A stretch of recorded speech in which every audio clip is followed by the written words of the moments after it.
Sometimes life leaves you with nothing but broken memories and a piece of land that seems worthless. That's exactly where Jedediah Kane found himself when he inherited his grandfather's old property in Montana Territory. All that remained was a crumbling treehouse wedged in an ancient hickory tree, rotting away like forgotten dreams.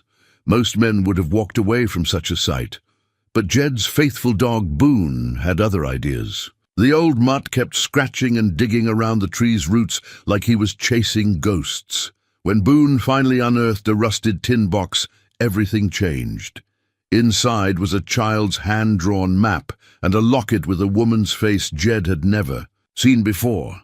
This simple discovery would lead him down a path of buried family secrets and stolen gold that had been hidden for over a century. But what really happened to the mysterious woman in that locket? Before we jump back in, tell us where you're tuning in from, and if this story touches you, make sure you're subscribed, because tomorrow I've saved something extra special for you. The morning sun filtered through the canopy of towering pines as Jedediah Kane stood in the clearing where his grandfather's cabin once stood. Nothing remained but a stone chimney rising from a foundation of weathered logs like a monument to time's relentless march. The air carried the scent of pine needles and something deeper, the earthy smell of decades passing without human footsteps, disturbing the soil. Jed was a man carved from the mountains themselves. At 53, his face bore the lines of someone who'd spent more years squinting into wind and weather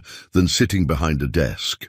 His beard, more salt than pepper now, framed a mouth that smiled easily but spoke sparingly. Standing 6 feet tall with the lean build of a man who'd never known an easy day, he carried himself with the quiet confidence that comes from surviving whatever the wilderness throws your way. Boone, his 7-year-old blue-tick coonhound, padded through the underbrush with the methodical patience of a dog who understood that some journeys couldn't be rushed.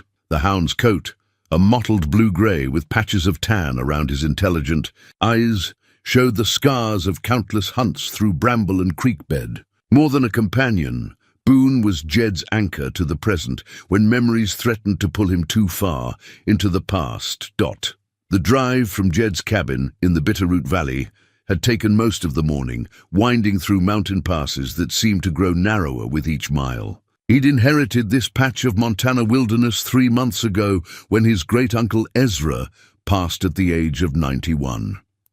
The old man had been the last link to the family's homesteading days, a cantankerous hermit who'd lived alone in these mountains for the better part of 40 years. Ezra's funeral had been sparsely attended, just Jed, the preacher, and Mrs. Henderson from the general store in the nearest town, some 20 miles down the mountain. The lawyer's office in Missoula had been even more somber when Jed learned he'd inherited land that hadn't seen cultivation in decades, along with a tax bill that made his jaw clench. "Property's been in your family since 1873, the lawyer had explained, sliding the deed across his mahogany desk. Your great-great-grandfather, Silas Kane, filed the original homestead claim. Of course, there's nothing much left up there now except wilderness and memories." Jed had driven up that first time, with the intention of surveying what could be salvaged and sold. The lumber might fetch something, and maybe a hunting outfitter would be interested in the water rights.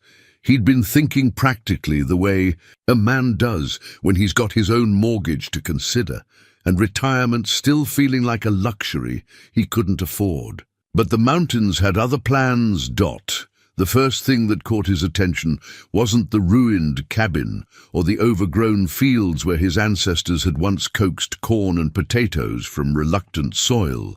It was the treehouse, perched 15 feet, up in the arms of a massive hickory tree that must have been ancient when his great-great-grandfather first laid eyes on it. The structure defied easy description.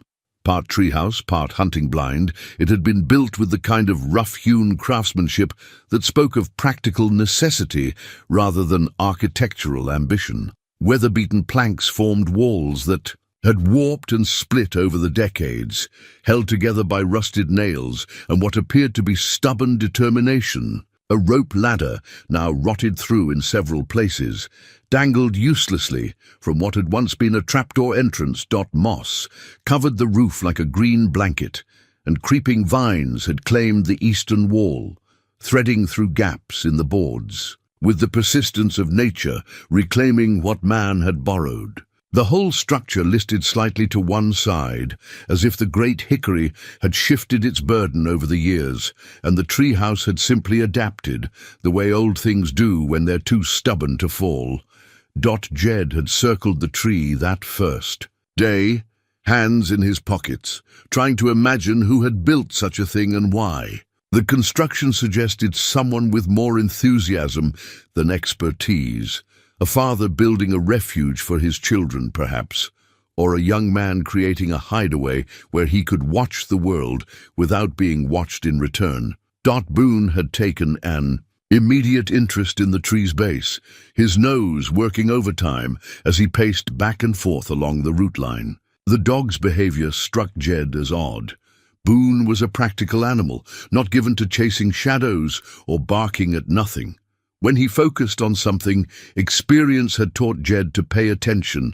That first visit had lasted only a few hours. Jed had walked the property boundaries, noted the stream that ran clear and cold along the northern edge, and made mental calculations about timber value and hunting lease potential. But as he'd loaded Boone back into his pickup truck, he'd found himself glancing back at the treehouse with something that felt uncomfortably like regret. The second visit came a week later, ostensibly to take measurements and photographs for the real estate listing. But if Jed was honest with himself, and at 53 he'd learned the value of honesty, he'd come back because the place had gotten under his skin. There was something about the silence, broken only by wind through pine boughs and the distant call of a red-tailed hawk, that made him feel more settled than he had in months. His life in the valley had grown predictable in ways that both comforted and constrained him. 22 years working for the Forest Service, first as a ranger, then as a district supervisor, had given him a steady paycheck and a pension he could count on. His cabin outside Hamilton was paid for, and his needs were simple: coffee in the morning, a good book in the evening, and Boone's companionship through it all. But lately, Jed had found himself wondering if predictable was the same thing as satisfied. His ex-wife Sarah had remarried 2 years ago, moved to Oregon with her new husband, and seemed genuinely happy in a way that made him glad for her and slightly envious at the same time. They'd divorced amicably 8 years earlier, acknowledging that they'd grown into different people who wanted different things from life. No children had come from their marriage. A disappointment that had slowly transformed into acceptance, then something approaching relief. His few remaining friends were scattered across the state, busy with their own families and careers.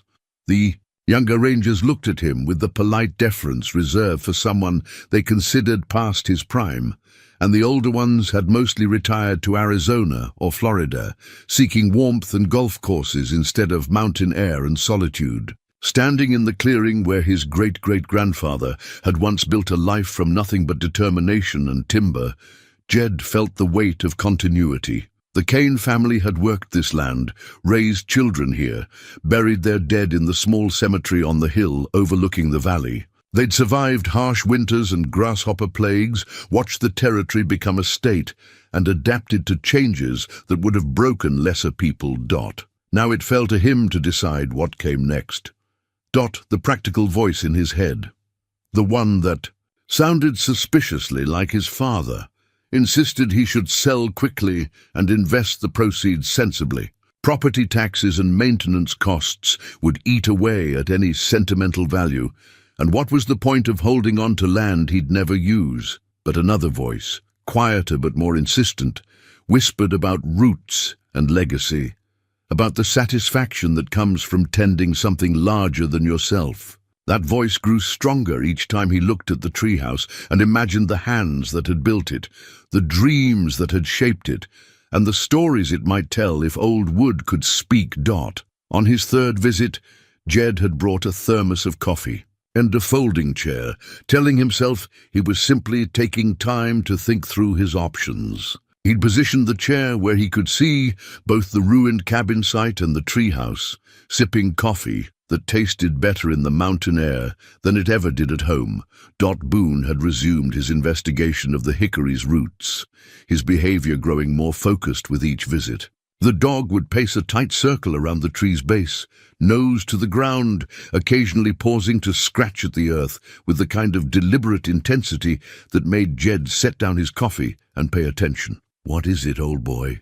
he'd asked. But Boone had simply looked at him with those intelligent brown eyes that seemed to say, "You'll figure it out when you're ready." That afternoon, as shadows began to lengthen across the clearing, Jed had made a decision that surprised him. Instead of listing the property, he'd drive back to town and talk to contractors about what it would take to make the old place habitable again. Not as a full-time residence, he wasn't ready for that kind of isolation, but as a retreat, a place where he could come to remember what silence sounded like and what it felt like to be part of something larger than his daily routine. The decision had felt right in a way that most of his choices didn't anymore. Not practical, perhaps, but right in the deeper sense that comes from the heart rather than the head. Now, standing in the morning light with the rusted tin box tucked under his arm, Jed understood that his instinct had been sound. The mountains had been trying to tell him something, and Boone had been the messenger, patient and persistent as only a good dog could be. He looked up at the treehouse, its weathered boards catching the early sunlight, and felt a stirring of anticipation that he hadn't experienced since he was young enough to believe that every day might bring an adventure worth remembering. Whatever secrets this place held, whatever stories the box might reveal, Jed was finally ready to listen. Jed carried the tin box to his folding chair and set it carefully on the ground beside him. The metal was pitted with rust and age, its corners rounded by decades of weather and neglect. A simple hasp held the lid closed, secured by what remained of a small brass padlock that had long since surrendered to corrosion. Boone settled at his feet, panting lightly from his morning excavation, his tail thumping against the pine needles in a steady rhythm that spoke of satisfaction at a job well done. The dog's eyes remained fixed on the box, as if he understood its importance in ways that Jed was only beginning to grasp. The padlock crumbled at the first touch, its brass innards having given up their hold on security sometime during the Carter administration. The hasp opened with a protest of rusted metal against metal, and Jed felt his heart quicken as he lifted the lid. Inside, wrapped in what had once been oiled cloth but now resembled old leather, lay two items that would change everything he thought. He knew about his family's history. The first was a folded piece of paper, yellowed with age and soft as fabric from years of moisture and drying. When Jed unfolded it carefully, he found himself looking at a hand-drawn map executed in the careful strokes of someone who'd learned penmanship when such things mattered. The lines were drawn in faded brown ink, or perhaps blood, given the wilderness setting, and showed a rough approximation of the local terrain. The map depicted the clearing where he now sat, marked with a small square that must represent the original cabin. A winding line indicated the creek that still ran along the northern boundary, and various landmarks were noted with the kind of abbreviated descriptions that made sense to the mapmaker, but left Jed puzzling over their meaning. 3 Sisters, Rock, Devil's Backbone Ridge, Widow's Creek Crossing, names that spoke of intimate familiarity with the landscape. But it was the markings that caught his attention. Several locations were marked with small X's, each accompanied by numbers that appeared to be distances or measurements. At the bottom of the map, in the same careful hand, someone had written, "For my beloved Clara, the truth of what happened must not die with me. Find courage in knowing that justice, though delayed, is not denied. Your devoted Thomas, July 1873. The second item was a silver locket, tarnished black, but still intact. The chain had long since given way to time, but the locket itself opened at Jed's gentle pressure to reveal a tintype photograph of a young woman. Her face was serious, as was customary for photographs of that era, but her eyes held a warmth that transcended the formal pose. She wore her dark hair in the severe style of the 1870s, parted in the middle and pulled back, but nothing could diminish the quiet beauty that gazed out from the small oval frame dot on the reverse side of the photograph, in the same hand as the map's inscription. Someone had written, "Clara Whitmore Kane, beloved wife and mother, taken too soon but never forgotten. Thomas and little Samuel, 1872. Jed stared at the photograph, trying to reconcile what he was seeing with what he knew of his family history. According to the family Bible that had been passed down through the generations, the same Bible that now sat on the mantel in his cabin, his great-great-grandfather Silas Kane had been married to a woman named Rebecca. Their son, Samuel, had been Jed's great-grandfather Dot, but this photograph clearly identified a Clara Whitmore Kane, and the date preceded his great-great-grandfather's known arrival in Montana Territory by a full year. A chill ran down Jed's spine that had nothing to do with the mountain air. He was looking at evidence of a woman who had somehow been erased from his family's recorded history, a woman whose existence challenged everything he thought he knew about his bloodline. Dot Boone whined softly and nudged Jed's leg with his muzzle, sensing his master's distress. Jed reached down to scratch behind the dog's ears, taking comfort in the simple reality of warm fur and unconditional loyalty, while his mind wrestled with the implications of what he'd discovered. The map bore today's date, July 15th, though separated by exactly 150 years. Thomas had hidden this box on the anniversary of Clara's death, or perhaps her disappearance. The careful way he'd preserved both the map and the photograph suggested someone who believed the truth would eventually surface, that someone would care enough to follow the trail he'd left behind. That someone, apparently, was Jed. He studied the map more carefully, trying to match the hand-drawn landmarks with the terrain he knew. The creek was easy enough to identify, and he could make out the ridgeline that formed the eastern boundary of the property. Three Sisters Rock rang a bell. He remembered his great-uncle Ezra mentioning a rock formation by that name, though Jed had never ventured far enough into the backcountry to see it himself. The X's on the map appeared to mark a trail leading from the clearing into the mountains, ending at what looked like a cave or overhang marked with the words, "Where Truth Sleeps." The distances were noted in paces, the kind of rough measurement a man would use when he didn't have surveying equipment, but needed to record a path for someone else to follow. A's. Jed sat in the morning silence, piecing together the fragments of a mystery that had waited more than a century for someone to care enough to solve it. He felt the first stirrings of something he hadn't experienced in years, a sense of purpose that had nothing to do with duty or obligation, and everything to do with curiosity and the pull of family bonds that transcended death. Clara Whitmore Kane gazed up at him from the photograph, her eyes holding secrets that someone had died trying to preserve. Whatever had happened to her, whatever truth Thomas had been so determined to record, it had been important enough to hide carefully and document precisely. The practical part of Jed's mind suggested he should take his discovery to the County Historical Society, or perhaps the university. Trained researchers could probably make sense of the map and the photograph more efficiently than a retired forest ranger with too much time on his hands. But a stronger impulse argued for keeping the mystery close, at least for now. This was family business after all. Clara Kane, for she was a Kane, whatever else she might have been, had been waiting 150 years for someone to follow the trail that Thomas had laid out. She deserved better than to become a footnote in someone else's research paper or a curiosity for amateur historians to debate over coffee. She deserved the truth, whatever that might be. Jed closed the locket carefully and refolded the map, wrapping both items in what remained of the oiled cloth before returning them to the tin box. The container felt heavier now, weighted with more than rust and age. It carried the hopes of a man who died believing that someone would eventually care enough to finish what he'd started.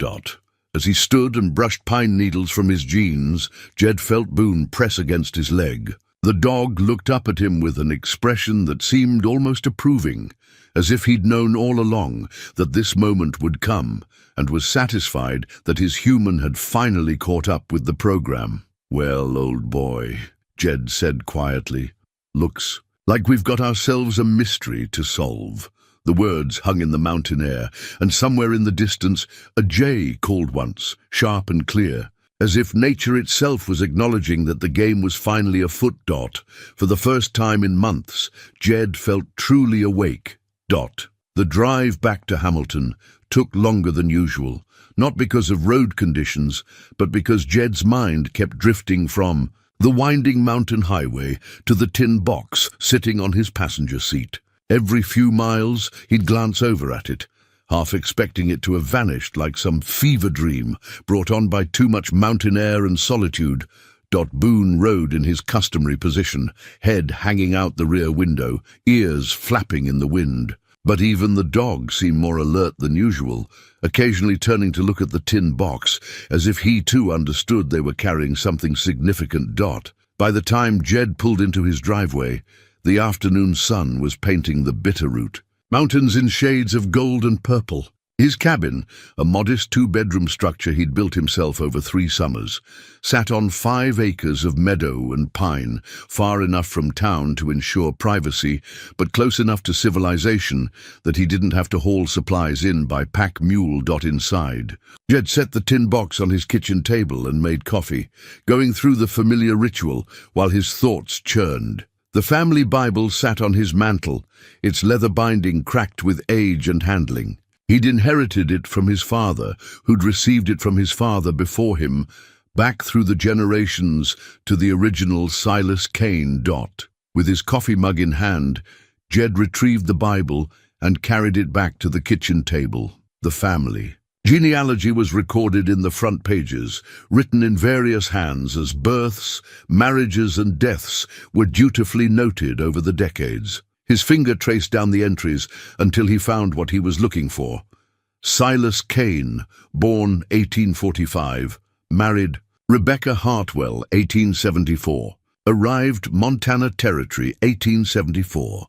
Children, Samuel B., 1875, Martha B., 1877, Joseph B., 1880. The dates were clear and had never been questioned. Silas had arrived in Montana Territory in 1874, married Rebecca the same year, and their first child Samuel had been born in 1875. It was a tidy progression that accounted for Jed's lineage back to the homesteading generation. But Thomas's map was dated July 1873, a full year before Silas was supposed to have arrived in Montana, and the inscription referred to Little Samuel, as if the boy already existed in 1872, 3 years before his recorded birth. Jed opened the tin box again and examined the photograph more closely. In the bottom corner, barely visible in the faded image, he could make out what appeared to be a child's foot and the hem of a small dress or gown. Someone else had been in the photograph originally, but the tintype had been carefully cropped to focus on Clara's face. Little Samuel. Perhaps. The implications were troubling. If Thomas's map and the photograph were genuine, and Jed had no reason to doubt their authenticity, then the family history he'd grown up believing was incomplete at best, deliberately falsified at worst. He thought about his great-uncle Ezra, the family's unofficial historian and the last keeper of the old stories. Ezra had lived alone in the mountains for 40 years, rarely coming to town, except for supplies, and never volunteering information about the family's early days. Jed had always assumed the old man's reticence came from natural shyness and a hermit's discomfort with social interaction. Now, he wondered if Ezra had been keeping secrets. The afternoon light was fading when Jed heard a vehicle pulling into his driveway. Through the kitchen window, he saw Martha Thornfield's dusty Subaru wagon coming to a stop beside his pickup. Martha ran the local historical society and had been trying to get Jed to donate family artifacts to their collection for the better. Part of a decade. She was a handsome woman in her late 40s, divorced like himself, with prematurely grey hair that she wore pulled back in a practical ponytail, and laugh lines that spoke of someone who found genuine joy in dusty documents and forgotten stories. They'd known each other since high school, had dated briefly after his divorce, and had settled into the comfortable friendship that sometimes develops between people who recognize they're better as friends than lovers. "Jed?" Martha called from his front porch. "Your truck's here, but you're not answering your phone." "Come on in," he called back, hastily closing the family Bible and moving the tin box to a kitchen counter where it wouldn't be immediately visible. Martha entered with the brisk efficiency of someone accustomed to being welcome wherever she went. She was carrying a manila folder and wore the slightly excited expression that Jed recognized as her "I've discovered something interesting" look. "I've been trying to reach you all day," she said, settling into one of his kitchen chairs without invitation. "I was going through some old territorial records that came in from the state archives, and I found something about your family that you might find interesting." Jed poured her coffee and tried to keep his expression neutral. "Oh? What kind of something?" Martha opened her folder and pulled out a photocopied document. A marriage certificate from 1872. Silas Kane to Clara Whitmore, witnessed by Thomas Hartwell and Mary Whitmore. The ceremony was performed by a traveling preacher named Josiah Matthews. Jed's coffee mug stopped halfway to his mouth. "Clara Whitmore. You've heard the name?" Martha's eyebrows rose with interest. "That surprises me. I couldn't find any mention of her in the family records I've seen. According to this certificate, she was your great-great-grandmother, not Rebecca Hartwell." Jed set down his mug carefully, his mind racing. The marriage certificate confirmed what Thomas's map had suggested. Clara Whitmore had been a Kane, married to Silas 2 years earlier than the family Bible recorded. "There's more," Martha continued, pulling out another document. "A birth certificate for Samuel Kane, born March 15th, 1873, mother listed as Clara Whitmore Kane, father as Silas Kane." The pieces were starting to form a picture, but it was a picture that raised more questions than it answered. If Clara had been Silas's first wife, what had happened to her? And why had all record of her existence been removed from the family history? "Where did these records come from?" Jed asked. "That's the interesting part. They were filed in Virginia City, the territorial capital at the time, but they were never transferred to the local records when the county was established. I only found them because the state is digitizing all the old territorial documents, and my name is on a list to receive notifications about local families." Martha leaned forward, her historian's instincts clearly engaged. "Jed, this suggests your family history might be more complicated than you've been told. Clara Whitmore Kane seems to have disappeared from the record entirely after 1873. No death certificate, no divorce decree, nothing. It's as if she simply vanished." Through the kitchen window, Jed could see Boone lying on the front porch, his head raised as if listening to their conversation. The dog's positioning reminded him of the way Boone had behaved at the tree, alert and expectant, as if waiting for humans to catch up with something he already understood. "Martha," Jed said slowly, "what would you say if I told you I might have found some additional information about Clara Whitmore?" Her eyes lit up with the fervor that made her such a good historian. "I'd say I'm very interested in seeing it." Jed studied Martha's face for a long moment, weighing trust against caution. In the years since his divorce, he'd grown accustomed to keeping his own counsel, sharing personal matters sparingly and only after careful consideration. But the documents Martha had brought changed the equation. She'd already proven that Clara Whitmore existed in the official record, which meant she might be the key to understanding what had happened to his forgotten great-great-grandmother. "Let me show you something," he said finally, retrieving the tin box from the counter. Martha, quote, S eyes widened as Jed carefully removed the locket and the map, setting them on the kitchen table beside her manila folder. Her historian's training took over immediately, and she leaned forward, without touching either artifact, studying them with the reverent attention she might give a newly discovered Civil War diary. "Where did you find these?" she asked, her voice dropping to the whisper people instinctively use in the presence of genuine antiquity. "Boone dug up the box this morning, buried under the big hickory where the treehouse sits." Jed opened the locket carefully, revealing Clara's photograph. "The inscription on the back matches your marriage certificate. Clara Whitmore Kane, 1872. Martha's intake of breath was audible. "Jed, this is extraordinary. Look at the craftsmanship on this locket. That's solid silver, probably made by a skilled jeweler. And this photograph is a tintype, which means it would have been expensive to commission in 1872, especially out here in the territories." She turned her attention to the map, her fingers hovering over the faded ink without quite touching the paper. "Thomas, that would be Thomas Hartwell, the witness on the marriage certificate. He must have drawn this. The handwriting matches what I've seen on other territorial documents from that period. You think it's genuine?" "I have no doubt it's genuine. The question is what story it's trying to tell." Martha pulled a magnifying glass from her folder and studied the map more closely. "These landmarks, Three Sisters Rock, Devil's Backbone Ridge, I've seen those names in other documents from the 1870s. They were well-known reference points for travelers and settlers in this area." Jed poured himself more coffee, his mind working through the implications. "So we have Clara Whitmore marrying Silas in 1872, giving birth to Samuel in 1873, and then Thomas creating this map in July 1873 after something happened to her. Something significant enough that he felt compelled to hide evidence and draw a treasure map. A treasure map that's waited 150 years for someone to follow it," Martha added. "The question is whether you're prepared to do that." Before Jed could answer, Boone began barking outside, his deep bay carrying the particular note that meant someone was approaching.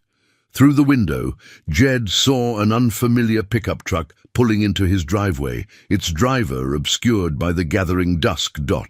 The truck was a newer model, Ford, clean and well-maintained in the way that suggested either meticulous care or recent purchase. It parked beside Martha's Subaru, and a man in his 60s climbed out, moving with the careful deliberation of someone whose joints reminded him daily of his age.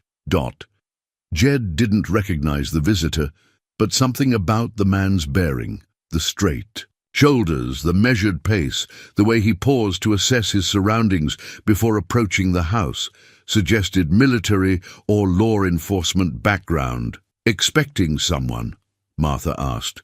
"No." Jed closed the locket and folded the map, returning both to the tin box. "Stay here." He stepped onto his front porch, Boone taking position beside him with the alert stance of a dog, prepared to defend his territory if necessary. The stranger approached with his hands visible, a gesture of peacekeeping that confirmed Jed's impression of professional training. "Mr. Kane," the man called when he was still several yards away, "my name is Robert Whitmore. I believe we need to talk." The surname hit Jed like a physical blow. Whitmore, Clara's maiden name. He felt Martha's presence behind him as she joined him on the porch, her historian's curiosity apparently overriding any concern for privacy. "Robert Whitmore," the man repeated, stopping at the bottom of the porch steps. "I'm Clara Whitmore's great-great-nephew. I've been looking for information about my family for the better part of 30 years, and today I received a phone call that changed everything." "What kind of phone call?" Jed asked, though he suspected he already knew the answer. "From the Montana State Archives. A researcher there has been digitizing old territorial records, and she noticed that 2 separate requests had been made in the past week for documents relating to Clara Whitmore Kane, one from the Ravalli County Historical Society," he nodded toward Martha, And one from a private researcher I hired last month. Robert reached into his jacket pocket slowly, producing a leather portfolio. Mr. Kane, I have reason to believe that Clara Whitmore was murdered in July of 1873, and that her death was covered up to protect someone powerful enough to rewrite the territorial records. The evening air suddenly felt thinner, as if the mountains themselves were holding their breath. Jed exchanged glances with Martha, seeing his own shock reflected in her face. "You'd better come inside," Jed said. They gathered around the kitchen table, the tin box sitting in the center like a silent witness to secrets that had been buried for a century and a half. Robert Whitmore opened his portfolio and spread out documents that included genealogical charts, photocopied newspaper clippings, and what appeared to be private correspondence. "My family has passed down stories for 5 generations," Robert began. "Stories about Clara, the beautiful young woman who married a homesteader and disappeared without a trace. My great-great-grandfather was Mary Whitmore, Clara's younger sister. She witnessed the marriage and was present when Clara gave birth to Samuel." He pulled out a faded daguerreotype showing 2 young women standing beside a wooden fence. Clara and Mary, taken in 1871. Mary kept this photograph her entire life and passed it down with a story that never varied, no matter how many times she told it. "What story?" Martha asked. Robert Quote's expression darkened. "That Clara discovered something she wasn't supposed to know, something about stolen gold and territorial officials who were willing to kill to keep their secret. Mary claimed that Clara was murdered by men who worked for the territorial government, and that her death was covered up because she'd threatened to expose a robbery that went all the way to the governor's office." Jed felt the weight of the tin box's contents with new understanding. Thomas's map wasn't just a record of Clara's final resting place. It was evidence of a crime that powerful men had believed they'd buried forever. "Mr. Whitmore," he said quietly, "I think it's time we compared notes." The 3 of them worked by lamplight until well past midnight, spreading documents across Jed's kitchen table like pieces of a puzzle that had been scattered across 150 years of deliberate forgetting. What emerged was a story that none of them could have imagined individually, but which made terrible sense when their separate discoveries were combined. Robert Quote's family oral history provided the framework. According to Mary Whitmore's account, passed down through 5 generations with the consistency that comes from profound trauma, Clara had stumbled upon evidence of a gold robbery in the summer of 1873. The crime involved territorial officials who had intercepted a shipment meant for the federal mint in Helena, a theft that would have been worth hundreds of thousands of dollars in today's money. Martha Quote's archival research filled in the official background. The territorial government in 1873 was notoriously corrupt, with appointed officials more interested in personal enrichment than effective governance. Several investigations by federal authorities had been stonewalled or mysteriously abandoned, suggesting protection at the highest levels. Jed Quote's tin box provided the physical evidence that connected the story to a specific location and time frame. Thomas Hartwell's map wasn't just a record of Clara's burial site. It was a guide to hidden evidence that could expose the entire conspiracy. "Look at this," Martha said, pointing to a newspaper clipping from Robert's collection. The headline read, "Territorial Secretary resigns amid health concerns." The date was August 15th, 1873, exactly 1 month after Thomas had hidden his tin box. "That's James Morrison," Robert explained. "According to family stories, he was one of the men involved in the gold theft." Mary claimed that Clara had discovered Morrison was using territorial government wagons to transport stolen gold to a buyer in California. Jed studied Thomas's map again, noting the careful way the landmarks were drawn. Thomas knew exactly where he was going when he made this map. These aren't rough estimates, they're precise measurements. He'd walked this route before, maybe with Clara, Martha suggested. If she'd discovered where they were hiding the gold, she might have taken Thomas to see it. As her brother-in-law and the witness to her marriage, he would have been someone she trusted. The implications were chilling. Clara hadn't just stumbled upon evidence of corruption, she'd found the actual hiding place where stolen federal gold was being stored before shipment to buyers. In an era when territorial law enforcement was either bought or intimidated, she would have had no one to turn to, except family. Robert pulled out another document. This one, a handwritten letter that had been carefully preserved between sheets of acid-free paper. This is from Mary to her cousin in Ohio, written in 1875. She was afraid to stay in Montana after Clara's death, so she moved east, but she kept trying to find out what had really happened. The letter, written in the careful script of someone unaccustomed to extensive correspondence, contained a passage that made all three of them pause. I cannot forget what Clara told me the night before she died. She said she had found where they kept the stolen gold, hidden in a place so remote that no honest man would think to look. She had taken Thomas there to witness what she had seen, and they had made a map together so that someday, when it was safe, the truth could come to light. She was planning to confront Silas about what she had learned, to demand that he help her report the theft to federal authorities. I tried to warn her that such men would not hesitate to kill to protect their secret, but Clara always believed that right would triumph over wrong. It was her greatest strength, and I fear the cause of her death. The letter provided the missing piece of the puzzle. Clara hadn't just discovered the gold theft. She had planned to expose it, and she had evidence that could have brought down the entire territorial administration.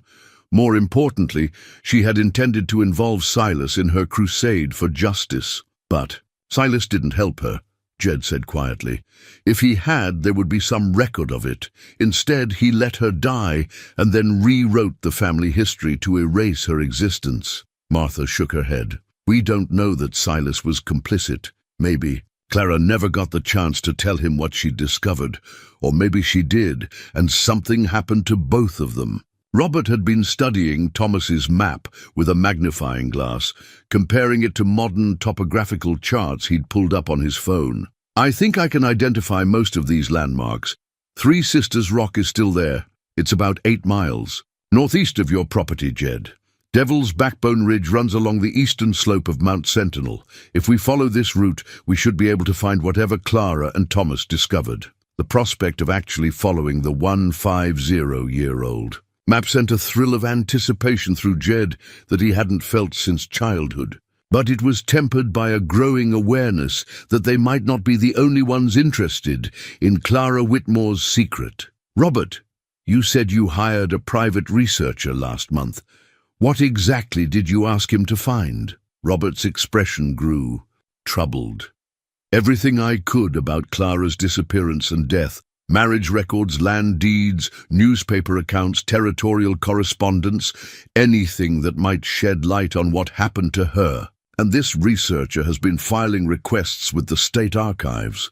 Yes, I gave him broad authorization to access any documents related to the Whitmore or Kane families in Montana Territory between 1870 and 1880. Martha leaned back in her chair, her historian's instincts clearly troubled. That's a lot of attention focused on a 150-year-old mystery. If someone wanted to keep Clara's story buried, all this sudden research activity might have attracted unwanted notice. As if summoned by her words, Boone began barking again outside, his deep bay cutting through the mountain silence. But this time, his bark carried a different note, not the alert attention of earlier, but the aggressive warning that meant he perceived a genuine threat. Jed moved to the window and peered out into the darkness beyond his porch light. At first, he saw nothing unusual.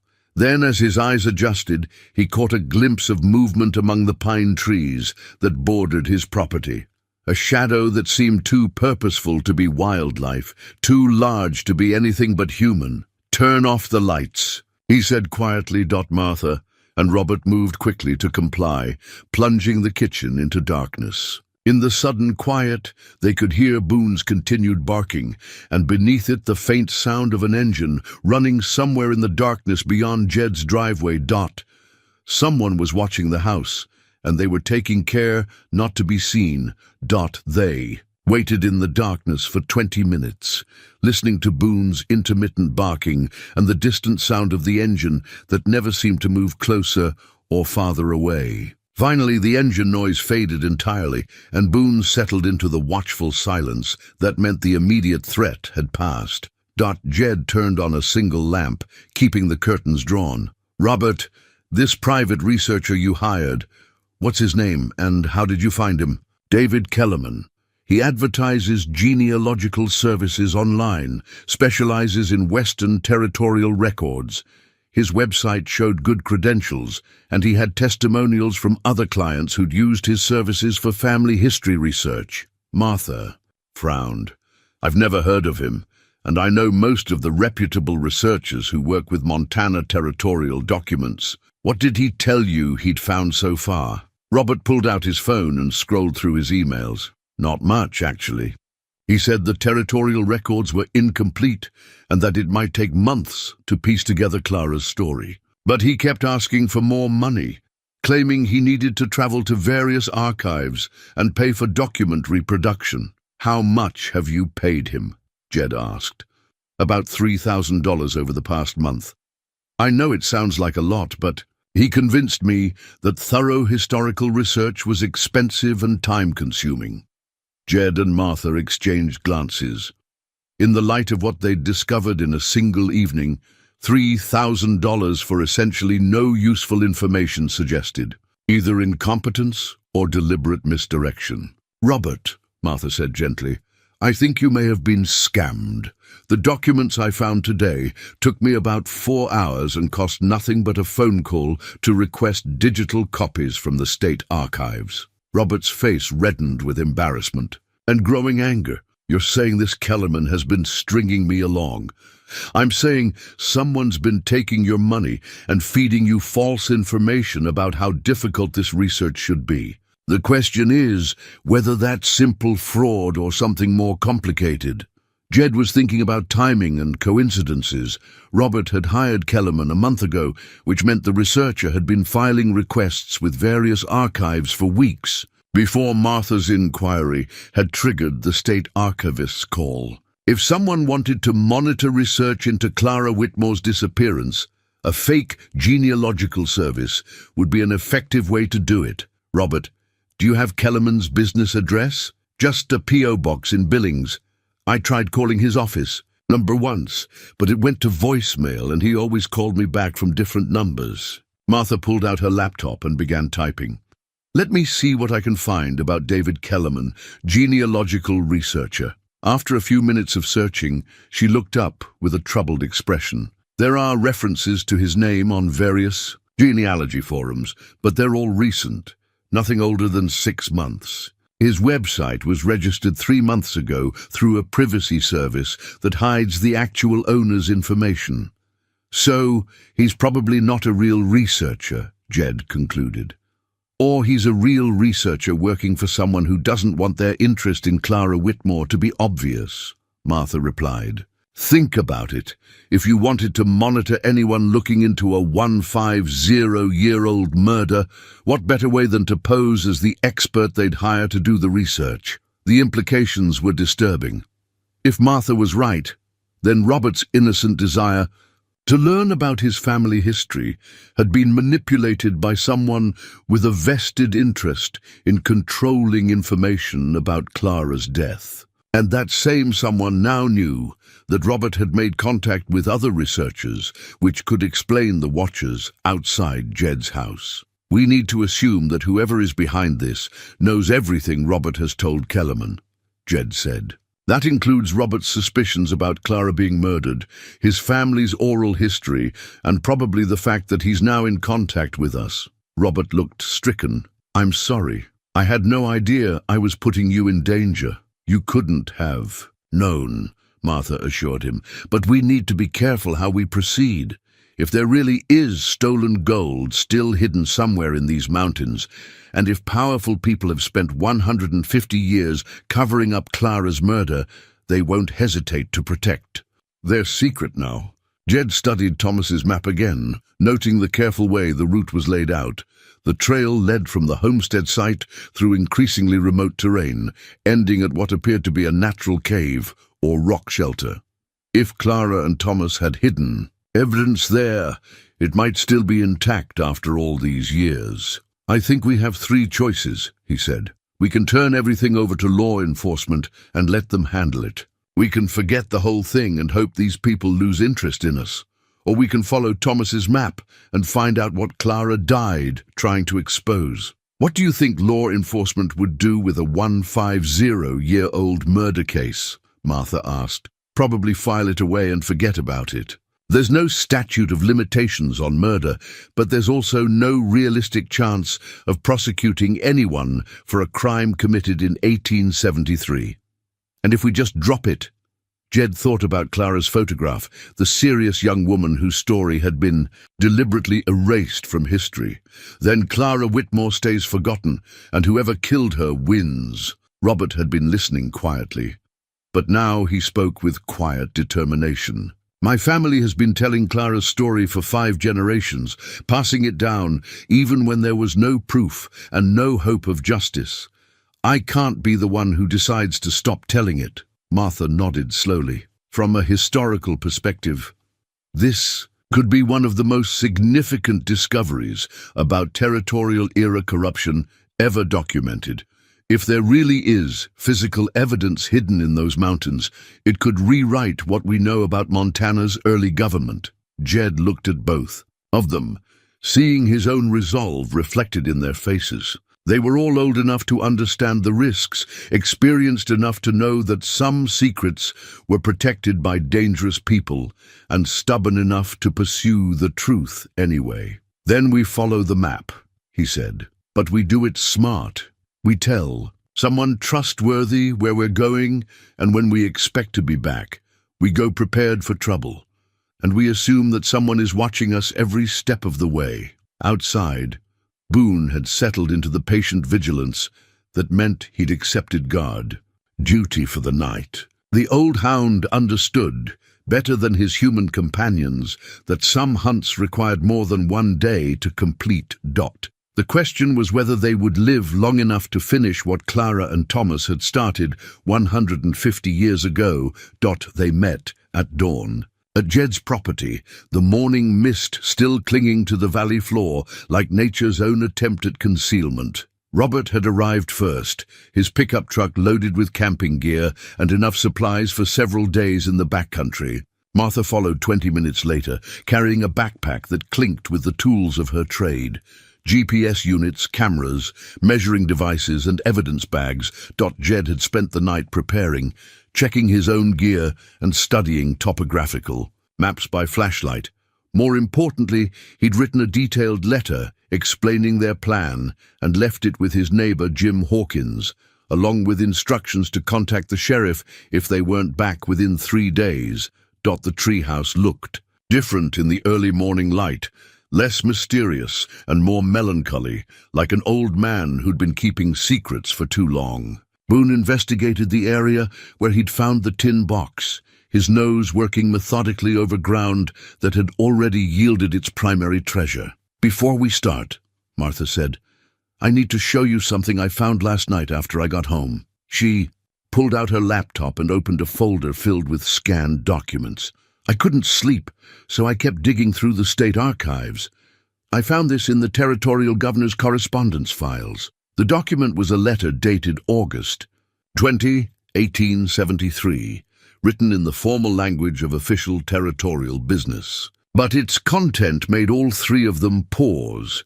"Governor Potts, the unfortunate incident involving the Kane woman has been resolved permanently. All witnesses have been relocated or otherwise silenced. The merchandise remains secure at the designated location pending transfer to our California associates. Recommend continued vigilance regarding any federal investigations into territorial transportation contracts." The new records have been filed, replacing all previous documentation. Your most obedient servant, J. Morrison.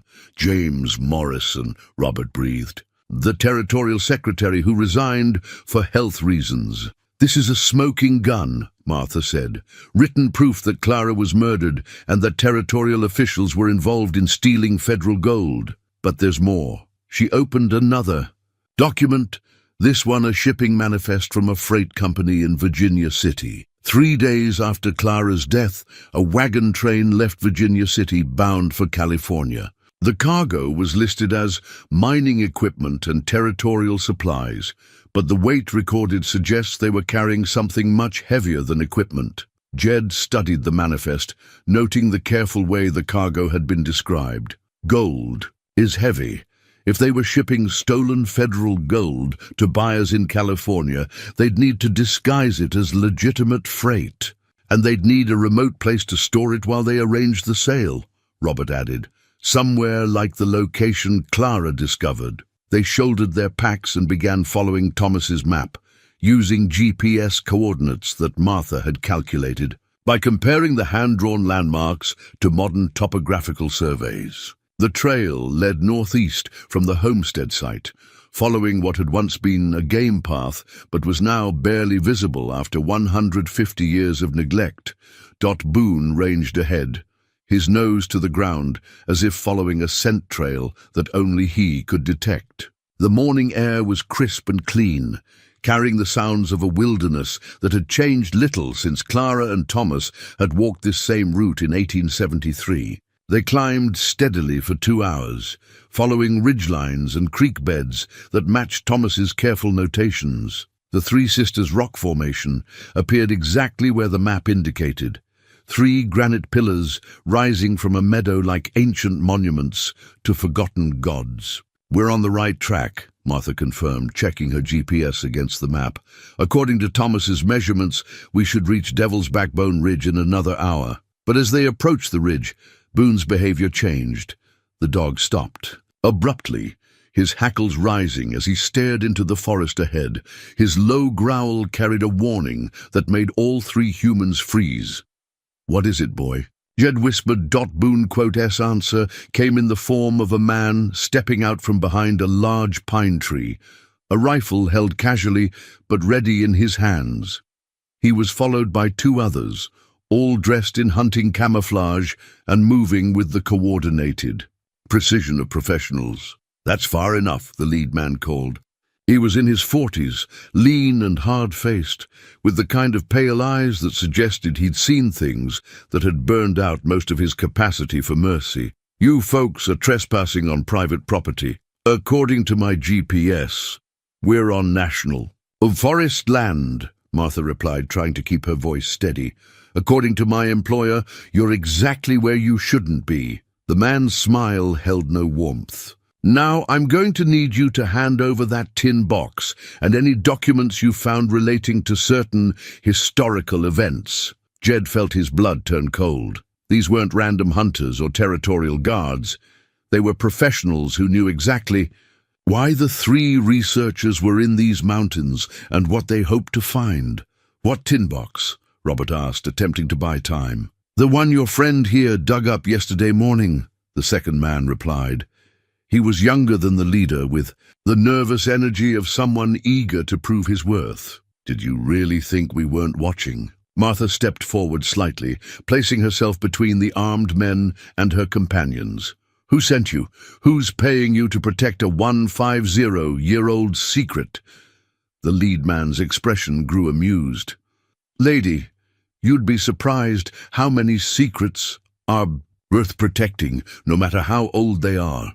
Some families have been guarding certain information for generations, and they're not about to let a bunch of amateur historians ruin a good thing." "Families?" Jed asked, though he was beginning to suspect he already knew the answer. "The gold your ancestor found wasn't the only thing that got buried in 1873, the leader explained. "When Clara Whitmore started asking the wrong questions, she threatened more than just a territorial corruption scheme. She threatened family legacies that go back 5 generations. Robert's face had gone pale. You're saying some of the territorial officials had descendants who are still protecting their ancestors' crimes. I'm saying some of those territorial officials had descendants who built very successful businesses and political careers on the foundation of that stolen gold. And they're not about to let that foundation crumble because some old lady's great-great-nephew decided to play detective. The third man, who had remained silent until now, suddenly spoke. Movement on the south. Ridge. Looks like more company. Through the trees, Jed could see additional figures moving toward their position. But these newcomers weren't moving with the same coordinated precision as the three men holding them at gunpoint. They were moving like people trying to remain. Unseen while getting closer, Dot. The lead gunman cursed under his breath. This was supposed to be a simple recovery operation. Now we've got half the county hiking around these mountains. What do you want us to do? The younger man asked Dot. Before the leader could answer, a rifle shot cracked through the morning air, the bullet striking a tree 6 inches from the younger gunman's head. All three armed men spun toward the sound, their weapons searching for targets among the pine trees and granite outcroppings. "Federal agents!" a voice called from the forest. "Drop your weapons and step away from the civilians!" The leader's face twisted with rage and something that looked like panic. Whatever plan he'd been following was clearly falling apart, and Jed could see him calculating whether to surrender or fight. "This is what happens when amateurs get involved," he snarled, raising his rifle toward Martha. "Too many people asking too many questions." But before he could fire, Boone launched himself from where he'd been crouched behind a fallen log, 60 pounds of loyal hound, hitting the gunman's center mass and sending him tumbling backward into the underbrush. Dot in the chaos that followed. With federal agents emerging from concealment and the remaining gunmen trying to decide whether to fight or flee, one truth became crystal clear. The secret that had been buried with Clara Whitmore was worth far more than stolen territorial gold, and far more dangerous than any of them had imagined. The gunfight lasted less than 3 minutes, but in the aftermath, as federal agents secured the scene and tended to wounded mercenaries, Jed found himself sitting on a fallen log, trying to process how quickly his simple inheritance had transformed into a federal investigation. Special Agent Sarah Chen was a compact woman in her late 30s who moved with the efficient authority of someone accustomed to taking charge of complicated situations. She'd arrived with a team of 6 agents, all armed and clearly prepared for exactly the kind of confrontation that had just occurred. "Mr. Kane," she said, settling onto the log beside him while her team processed evidence and secured prisoners, "we need to talk about what you've discovered and why certain people are willing to kill to keep it buried." "I'm still trying to figure that out myself," Jed replied honestly. 3 days ago, I thought I'd inherited worthless land. Now I'm sitting in the middle of what looks like a federal operation." Agent Chen smiled grimly. 3 days ago, we thought we were investigating a relatively simple case of genealogical fraud. A man named David Kellerman had been running a scam, taking money from people researching their family histories and providing false information to keep them paying for months. But when we started tracking his activities, we found something much more interesting. She pulled out a tablet and showed him a map marked with red dots. These represent all the genealogical inquiries Kellerman had been monitoring over the past year. Notice anything? Jed studied the map and saw the pattern immediately. They're all concentrated in Montana Territory, specifically in areas where territorial officials operated between 1870 and 1880. Exactly. Kellerman wasn't just running a simple fraud scheme. He was acting as an early warning system for someone who wanted to know if anyone was getting close to discovering certain historical information. Martha and Robert joined them, both looking shaken by the morning's violence but determined to understand what they'd stumbled into. "Agent Chen," Martha said, "how long have you been investigating this?" The FBI opened a file on unusual genealogical activity 6 months ago, after the National Archives reported suspicious patterns in requests for territorial documents. But we didn't understand the scope of what we were dealing with until yesterday, when your inquiry to the state archives triggered multiple alerts in our monitoring systems. Robert looked confused. Multiple alerts. Your research request was immediately flagged by 3 different organizations: a private security firm in Denver, a law firm in Helena, and a family trust in California. All 3 had standing orders to be notified if anyone requested information about Clara Whitmore, or the territorial gold theft of 1873. The implications were staggering. Not only had Clara's murder been covered up for 150 years, but multiple entities had been actively monitoring for anyone who might stumble onto the truth. Agent Chen continued, "What we've learned is that the stolen gold was just the beginning. The territorial officials who killed Clara used that gold to establish businesses and political connections that grew into considerable wealth and influence over the subsequent generations. Some of Montana's most prominent families trace their fortunes back to that theft, and they've been protecting the secret ever since," Jed concluded. "More than protecting it, they've been actively managing it.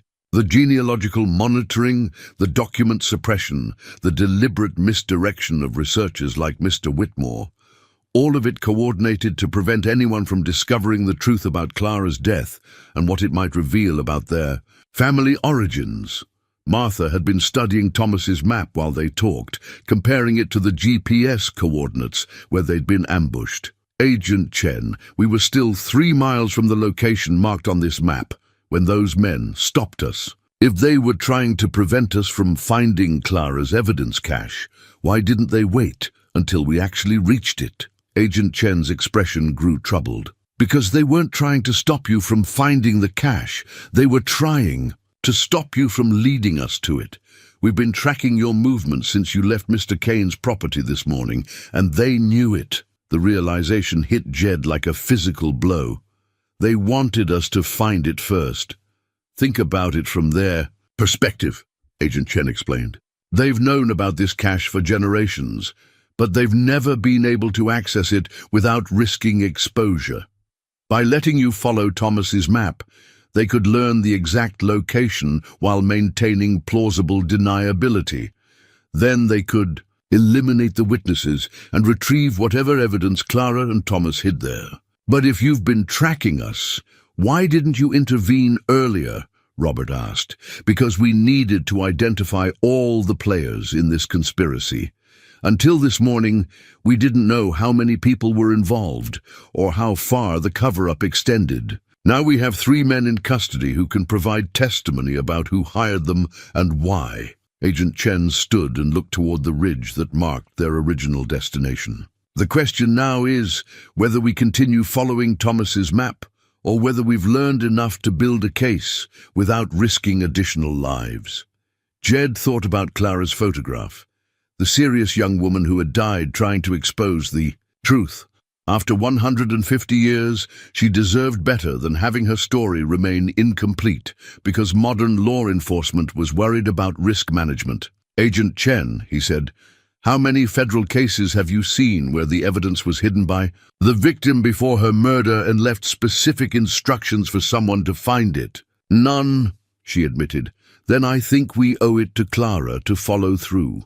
Besides, you said yourself that you need evidence to build a case against the people behind this conspiracy. If Thomas's map leads to proof that can expose 5 generations of cover-up and corruption, isn't that worth the risk?" Martha nodded agreement. "From a historical perspective, this could be one of the most significant archaeological discoveries in Montana's territorial history. The artifacts Clara and Thomas left behind could provide insight into territorial-era governance, criminal justice, and economic systems that we've never had access to before." Robert's voice carried the weight of 5 generations of family stories. When he spoke, "My great-great-grandmother Mary spent her entire life knowing that Clara had been murdered and that the killers had escaped justice. Every woman in my family since then has told Clara's story to their daughters, keeping her memory alive when the official record said she never existed." If there's evidence that can finally prove what happened to her, then we have an obligation to find it. Agent Chen studied all three of them, seeming to weigh their determination against the tactical challenges of the situation. Finally, she nodded. All right, but we do this my way. My team takes point, you three stay in the middle of the formation, and we assume that anyone we encounter out here is hostile until proven otherwise. She turned to address her team, coordinating equipment and communication protocols for the final push to Thomas's marked location. As the federal agents prepared for what could be a dangerous confrontation with more mercenaries or booby traps left by 19th century conspirators, Jed felt a mixture of anticipation and dread that reminded him of his early days as a forest ranger, when every call into the wilderness might reveal beauty or danger. In equal measure, Boone padded over and pressed against his leg. The dog's steady presence a reminder that some loyalties transcended the complications of human ambition and greed. Whatever they found at the end of Thomas's map, whatever secrets Clara had died trying to preserve, they would face it together. The morning sun was now high enough to burn away the last of the mist, revealing the mountain landscape in sharp detail. Somewhere ahead, in a cave or shelter that had kept its secrets for a century and a half, waited the evidence that could finally bring justice to a young woman who had been murdered for refusing to remain silent about corruption. As they began the final leg of their journey, Jed couldn't shake the feeling that Clara Whitmore was somehow watching, waiting to see if the truth she had died protecting would finally set her free. The final mile of Thomas's map led them through terrain that seemed designed by nature to discourage visitors. They climbed over granite ledges that required careful hand and foot work, descended into ravines where century-old rock slides had created natural obstacles, and pushed through stands of lodgepole pine so dense that the FBI agents had to use machetes to clear a path. Agent Chen's team moved with professional competence, but Jed could see the strain of unfamiliar territory wearing on them. These were agents accustomed to urban investigations and courthouse testimony, not wilderness, tracking and high-altitude hiking. Their body armor and communication equipment, essential for their safety, made them clumsy in terrain where Clara and Thomas had moved freely in 1873. According to the map, we should be close, Martha said, checking her GPS against Thomas's careful notations. The final landmark is described as Eagle's Nest Rock, overlooking the valley where spirits rest. Boone had been ranging ahead with increasing excitement, his behavior suggesting they were approaching something significant. Now the old hound stopped at the base of a towering granite formation that rose from the mountainside like a natural watchtower, its peak crowned with the massive stick construction that marked an active eagle's nest. "This has to be it," Robert said, studying the rock formation. "The view from up there would give you sightlines for miles in every direction, perfect for watching anyone approaching from the valley below." Agent Chen deployed her team in a defensive perimeter while she, Jed, Martha, and Robert climbed toward what Thomas had marked as the final destination. The ascent was treacherous, requiring them to follow narrow ledges and handholds that had been carved into the granite face, probably by Thomas himself in preparation for hiding Clara's evidence. Halfway up the rock face, they found what they were looking for. A narrow cave entrance, hidden behind a screen of mountain juniper that had grown thick enough over 150 years to completely conceal the opening from casual observation. The opening was just large enough for a person to squeeze through, and cold air, flowing from within, suggested the cave extended deep into the mountainside. Agent Chen called down to her team for climbing equipment and portable lights, but Jed was already pushing through the juniper screen with the flashlight from his pack. After coming this far and risking this much, he wasn't going to wait for federal bureaucracy to dictate the pace of Clara's vindication. The cave opened into a natural chamber about the size of a small room, its walls bearing the tool marks where Thomas had expanded the space to accommodate what he planned to hide. The air was dry and cold, with the mineral smell of deep rock and undisturbed time. But it was what occupied the center of the chamber that made them all stop and stare in wonder. A wooden chest, similar in construction to the tin box, but much larger, sat on a platform of flat stones that had been carefully arranged to keep it elevated above the cave floor. Beside it, wrapped in what appeared to be multiple layers of oiled canvas, was a bundle about the size of a human body. "Clara," Robert whispered, and Jed knew he was right. Agent Chen had squeezed through the cave entrance behind them, her tactical light illuminating details that Jed's smaller flashlight had missed. The walls of the chamber were covered with writing, carved deep into the granite with the patient determination of someone who had plenty of time and a compelling need to record the truth. "Thomas Hartwell, July 20th, 1873, Agent Chen read from the wall nearest the entrance. "I have brought Clara to this place where her murderers cannot disturb her rest. What follows is the true account of her death and the evidence she died trying to preserve. May God forgive my cowardice in not protecting her, and may He guide whoever finds this record to see justice done at last." The carved text continued for several feet, covering Thomas's account of Clara's discovery of the gold theft, her decision to confront the territorial authorities, and the events that led to her murder. But it was the wooden chest that drew their immediate attention. The chest was secured with a more substantial lock than the tin box had been. But 150 years of mountain air had been no kinder to brass and iron than it had been to the simpler mechanism they'd encountered before. Agent Chen produced a multi-tool from her tactical vest and made quick work of the corroded metal dot inside the chest. Wrapped in layers of oiled cloth that had preserved them perfectly were documents that would rewrite Montana's territorial history.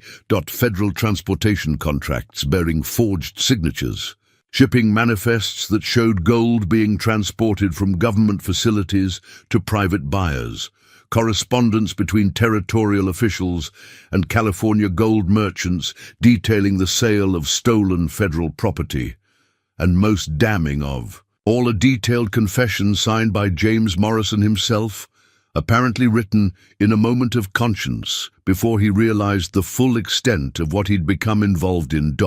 But there was something else in the chest that none of them had expected to find. A leather-bound journal in Clara's own handwriting, documenting everything she had discovered about the conspiracy and everyone she believed to be involved. Clara, S journal, was a revelation that transformed their understanding of everything that had happened in July 1873. Written in the careful script of an educated woman, her entries chronicled not just the discovery of the gold theft, but a systematic investigation that would have impressed modern law enforcement. June 15th, 1873. Agent Chen read aloud by flashlight, while Martha documented each page with her camera. "I have confirmed that the federal gold shipments are being intercepted at Morrison's warehouse in Virginia City. The legitimate cargo continues to Helena, but approximately half the gold is diverted to buyers in California. The operation involves at least 6 territorial officials and has been ongoing for more than 2 years. Clara had been far more than an accidental witness to corruption. She had been an investigator in her own right, methodically documenting evidence and building a case that could have brought down the entire territorial administration." June 28th. 1873, the journal continued. "I have spoken with Sarah Mackenzie, whose husband died in a mining accident that Morrison claimed was unavoidable. She believes Jacob was murdered because he discovered the gold theft and threatened to report it to federal authorities. I am now convinced that Morrison and his associates have killed at least 3 men to protect their secret." Robert's voice was tight with emotion as he listened to his ancestors' investigation unfold. Clara hadn't just stumbled onto evidence of theft. She had uncovered a pattern of murder that had been hidden for generations. July 5th, 1873. "I have tried to convince Silas to help me report what I have discovered, but he believes I am placing our family in unnecessary danger. He argues that territorial corruption is not our concern, and that we should focus on building our own lives rather than pursuing justice for strangers. I fear my husband's caution may be greater than his courage, but I cannot remain silent while innocent people die to protect guilty ones. The final entries were dated just days before Clara's death, and they revealed the extent of her courage and the tragedy of her isolation. On July 12, 1873, Thomas has agreed to help me document the location where the stolen gold is being stored before shipment to California. We will make a map together so that if anything happens to me, the evidence can still be found. Thomas believes, I'm being watched, and I fear he may be right. Morrison has been asking questions in town about my activities, and I have noticed strangers observing our homestead. On July 15, 1873, my final entry, should this journal survive what I do not. Tonight, I confront Morrison directly, demanding that he cease the theft and turn himself in to federal authorities. I carry with me copies of all the evidence I have gathered, believing that even a corrupt man might choose confession over continued crime when faced with proof of his guilt. Thomas has hidden the originals in a place where Morrison cannot find them, along with this journal and his own account of what we discovered.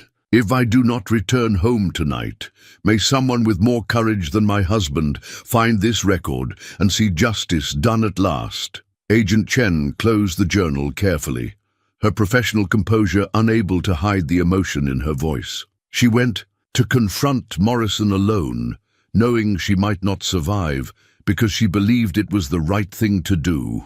The carved text on the cave walls filled in the rest of the story. Thomas had waited for Clara to return from her meeting with Morrison, and when she didn't come home by dawn, he had gone looking for her. He found her body in Morrison's warehouse, bearing signs of violence that made it clear she had been murdered when Morrison realized she couldn't be bought or intimidated into silence. Thomas had managed to retrieve Clara's body before Morrison's. Men could dispose of it, bringing her to this remote cave where he prepared her for burial according to the customs of their faith. But he had also preserved her investigation, creating a record that would survive long after the territorial officials responsible for her death had been forgotten by history. The sound of voices outside the cave interrupted their examination. Of the evidence, Agent Chen immediately drew her sidearm and motioned for the others to remain silent while she moved to the cave entrance. "Agent Chen!" The voice belonged to one of her team members, but it carried a note of urgency that suggested new complications. "We've got movement on multiple ridges. Looks like a coordinated approach. At least a dozen individuals moving toward our position." Agent Chen cursed under her breath. Despite capturing the mercenaries who had ambushed them earlier, the conspiracy apparently had additional resources and wasn't prepared to let Clara's evidence see the light of day. "How long do we have?" she called back. "Maybe 20 minutes if they're moving carefully, less if they decide to rush us." Agent Chen turned back to Jed, Martha, and Robert. "We need to get this evidence out of here now. Can you carry the chest between you?" "What about Clara?" Robert asked, looking toward the canvas-wrapped remains of his ancestor. "She's waited 150 years for justice," Agent Chen replied grimly. "I think she'd understand that getting her evidence to safety is more important than moving her remains right now."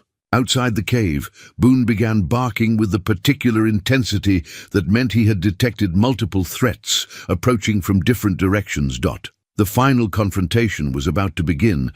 6 months later, Jed stood in the same clearing, where his journey had begun, watching as a team of archaeologists and forensic specialists carefully excavated the foundation of his great-great-grandfather's original cabin. The investigation that had started with Boone digging up a tin box had grown into one of the most significant historical discoveries in Montana's territorial period.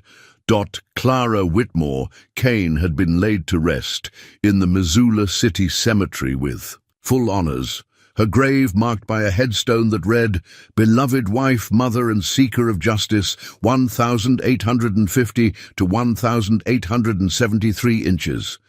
The ceremony had been attended by hundreds of people, including descendants of families whose names appeared in her journal as victims of the territorial conspiracy.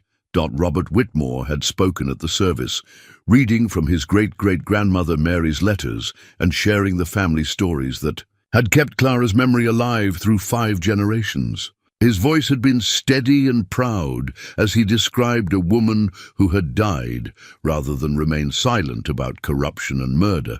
The legal aftermath had been complex but satisfying. While no one could be prosecuted for Clara's murder after 150 years, the federal investigation had uncovered modern crimes connected to the cover-up. 3 prominent Montana families had been forced to repay millions of dollars to federal accounts, money traced directly to the territorial gold theft. The genealogical monitoring system had been dismantled, and several individuals had been charged with conspiracy to obstruct justice. Martha Thornfield had been appointed to lead a new historical commission dedicated to investigating and correcting territorial-era record falsification. Her first major project was a comprehensive documentation of Clara's investigation, which had revealed at least 6 additional murders connected to the Morrison conspiracy. The commission's work would ensure that other victims like Clara would not remain forgotten by history. But for Jed, the most meaningful change had been personal. He had decided not to sell his inherited property. Instead, he had restored the old homestead and built a small research center where historians and genealogists could access the archives that Clara's case had brought to light. The treehouse had been carefully preserved as a historical landmark, and visitors often commented on the peaceful atmosphere of the clearing where a young woman's courage had finally been vindicated. Boone had adapted well to their new life. The old hound spent his days exploring the mountain trails and his evenings by the fireplace in the restored cabin, seemingly content with the knowledge that his digging had uncovered more than anyone could have imagined. This morning, as autumn painted the mountains in shades of gold and crimson, Jed was expecting visitors. A documentary crew was coming to film the final segments of a program about Clara's case, and Martha had arranged for several historians to provide expert commentary on the territorial period corruption that Clara had exposed. But before the cameras arrived, Jed wanted a few minutes alone in the place where it all began. He walked to the hickory tree and looked up at the weathered treehouse, now stabilized and protected by a preservation order from the State Historical Society. The structure looked exactly as it had 6 months ago, but Jed's perspective had changed completely. What had once seemed like a worthless relic now represented something profound about the connection between past and present, about the way truth has a tendency to surface no matter how deeply it's buried. Agent Chen had visited the previous week to provide an update on the ongoing federal investigation. The conspiracy to hide Clara's murder had involved more people and lasted longer than anyone had initially suspected. Some of Montana's most respected families had been quietly paying for genealogical monitoring and document suppression for decades, terrified that someone would eventually follow the trail back to their ancestors' crimes. The remarkable thing, Agent Chen had told him, is that Clara's investigation was so thorough that it's still providing leads for modern cases. Her documentation of territorial corruption patterns has helped us identify similar schemes in other states that we never would have connected otherwise.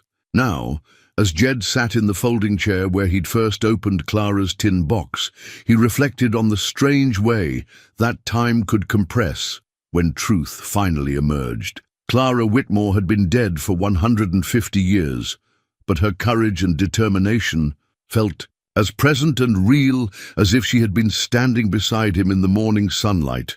Boone approached from his patrol of the property perimeter, tail wagging with the satisfaction of a job well done. The old hound settled at Jed's feet with the contented sigh of an animal who had found his purpose and seen it through to completion. In the distance, Jed could hear vehicles approaching along the mountain road. The documentary crew, the historians, the modern world arriving to examine and celebrate a story that had waited patiently for the right moment to be told. But for now, in the quiet morning air of the Montana mountains, Jed simply sat and enjoyed the peaceful knowledge that sometimes, if you're patient enough and loyal enough, the truth finds a way to set everyone free.